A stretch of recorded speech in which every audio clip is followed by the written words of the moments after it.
Howdy, Connection Group leaders. Happy Thursday. I hope you all are having a great day. It's good to be with you again.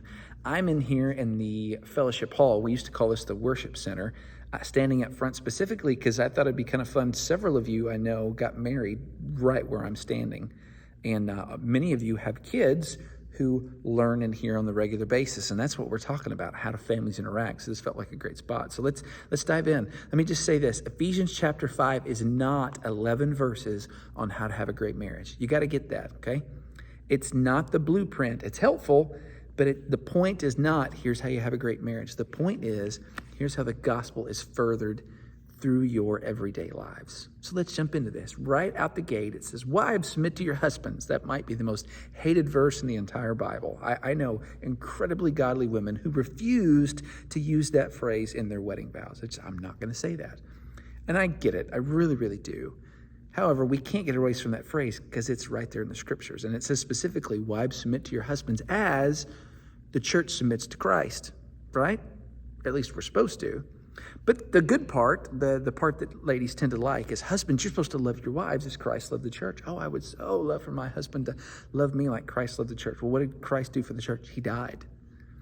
He did everything that was required for their godliness. So yes, he ultimately died, but really he lived sacrificially in the entirety of 33 years. He left heaven and all the goodness that was perfect and came to us instead and served. This is amazing. So husbands, this is what we're supposed to do for wives. Wives, you're supposed to be following the leadership of your husbands. And that doesn't work because we're flawed human beings. But let's reason through this.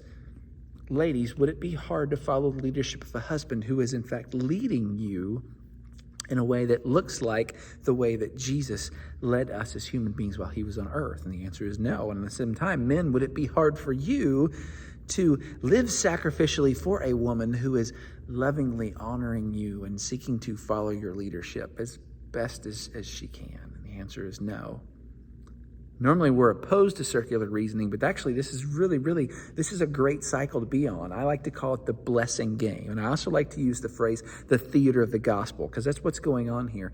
Husbands and wives, if you'll play the blessing game with one another, what that just means is I'm going to bless you more than you bless me today. And if you go back and forth like that, all of a sudden marriage gets to be a lot of fun.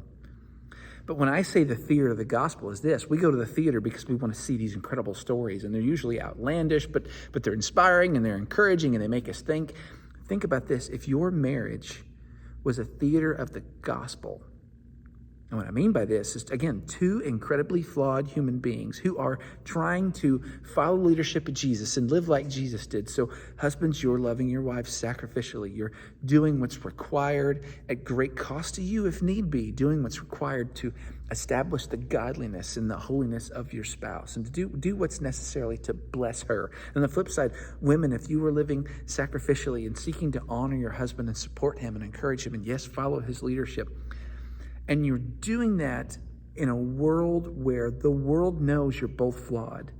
And you're doing that knowing you're both going to fail. And when you fail, both of you forgive one another. That's also an important piece of the gospel. When you do that, all of a sudden the unbelieving world goes, I get it.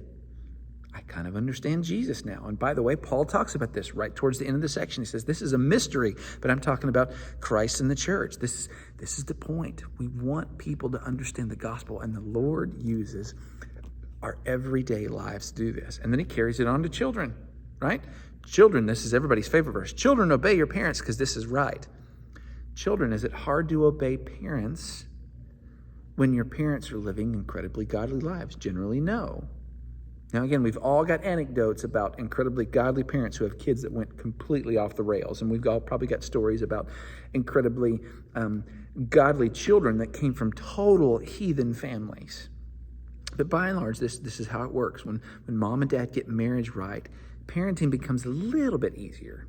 A little bit.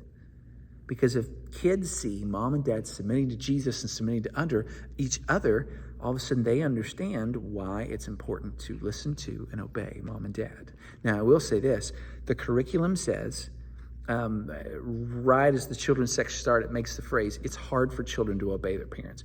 Drop the phrase children and drop the phrase parents. It's hard to obey. We struggle with obedience. Kids struggle with obedience. Humanity struggles with obedience. which is why Paul is having to have this conversation in the first place.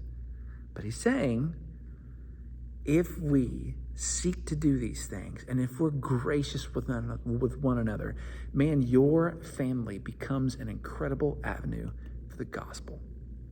And people will get it, I promise. They will. They will.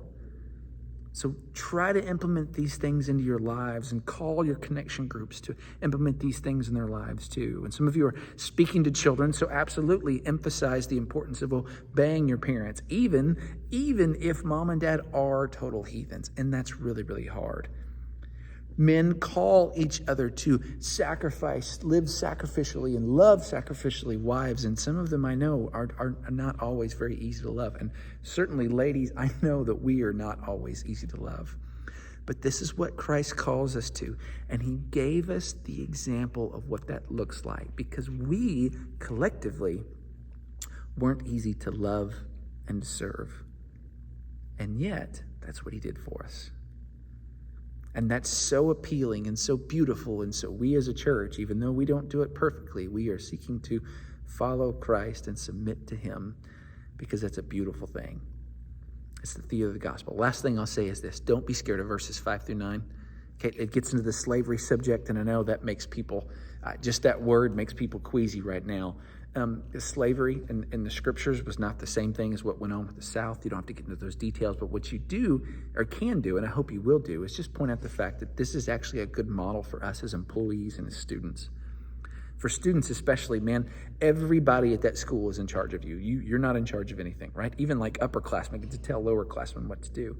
So Christ is calling us to be subject to those who rule over us and to do it with great joy, right? Also, again, think about the employment statement. Maybe you're the boss. And so, by the way, there's encouragement there for you too. Be kind to those who work for you. Don't treat them as slaves. That's where the gospel kicks in also. But again, in our everyday lives, the Lord is going to use us to show the world what it looks like to follow him.